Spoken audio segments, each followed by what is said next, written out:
నువ్వు 5 సంవత్సరాలు మాత్రమే మినిస్టర్, నేను చనిపోయే వరకు IAS.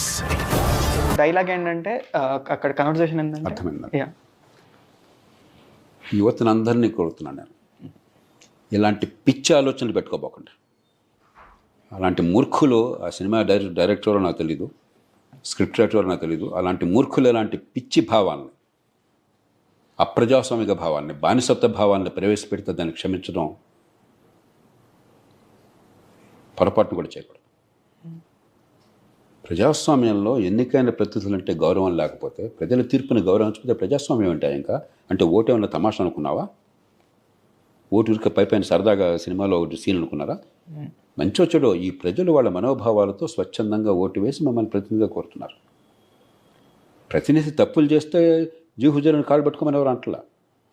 కానీ ప్రజాప్రతినిధికి